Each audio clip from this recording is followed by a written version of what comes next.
Mastoid frontal nail after ossification exists in adults as lambda, asterion, brachma, and terium.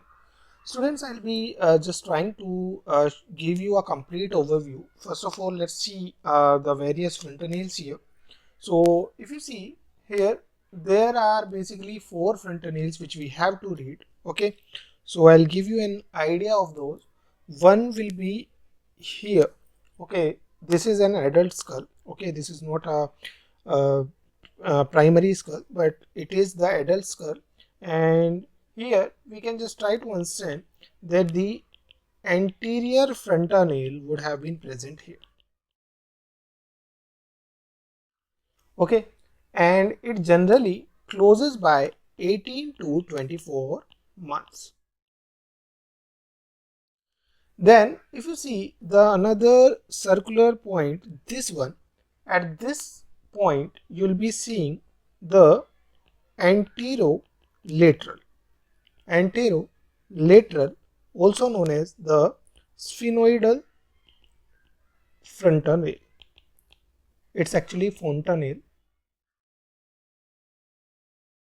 Okay, now if you see the third part or the third one, here you can see this is posterior and inferior, that's why we call it as postero, and it is present on the lateral aspect, so lateral frontal nail. Okay,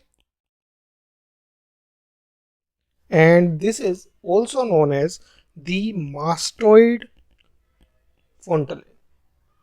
Now this mastoid frontal nail generally closes by 12 months of age. So it takes around 1 year to close this posterolateral or the mastoid frontal nail, right?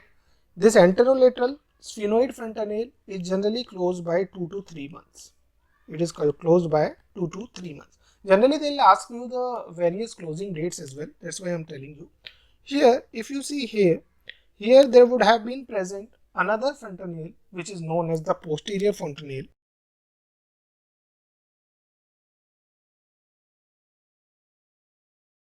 And this generally closes by 2 to 3 months of age.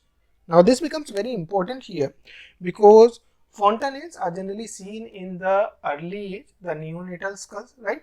And they will be closing, and there will be fusion of the sutures at that point, and they can give rise to different structures after they disappear, right?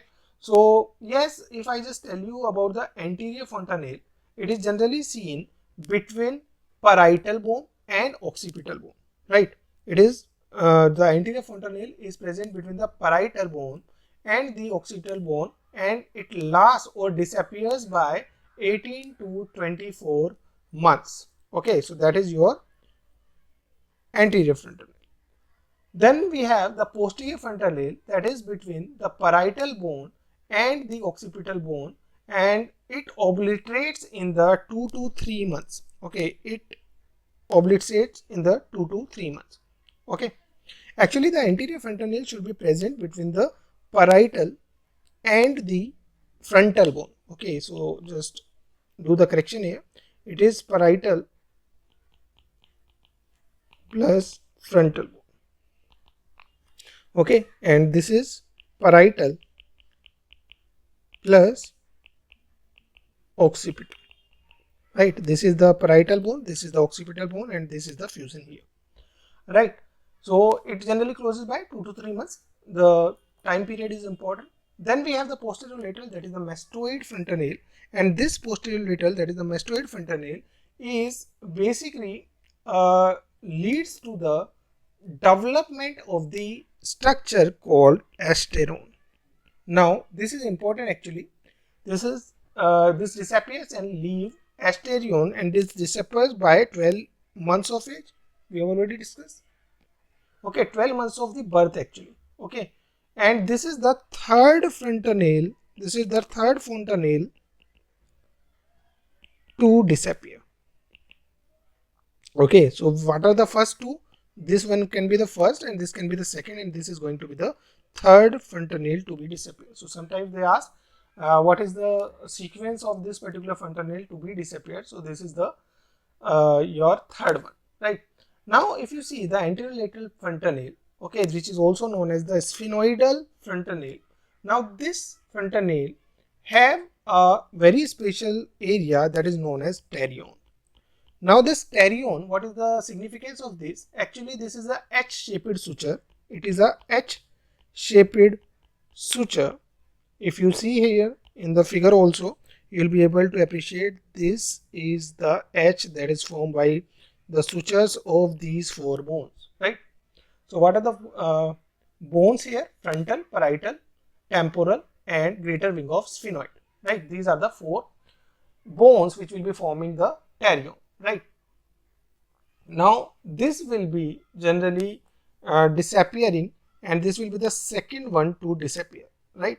And another important thing is that the first part of the maxillary artery that gives branch to middle meningeal artery that passes through the foramen spinosum at the floor of the middle cranial fossa, and then it will be entering the cranial cavity. This we already know, right? Now this anterior division of the middle meningeal artery is going to pass through the pterion. So sometimes what happens, this pterion basically is a weak point that is prone to accident, and that leads to bleeding in the anterior division that can lead to extradural hemorrhage, right? So that is the very preferred size of the extradural hemorrhage. So this is all we can try to compile about the various frontal nails. Now coming back to the question, the mastoid frontal nail after ossification exists in adults as, so we know which one is the mastoid frontal nail. There were four frontal nails. If it is the anterior portion, this is the posterior one. So this is the anterior frontal nail, this is the posterior frontal nail, this is the anterolateral frontal nail, and this is going to be your posterolateral, which is also known as the mastoid frontal nail. And this mastoid frontal nail is the third to disappear, and this generally disappears by 12 months of age, and after disappearing this leaves a area that is known as the asterion. So correct answer to this question is going to be your option 2, that is asterion is going to be the existence of the mastoid frontal nail after it disappears in the adult one.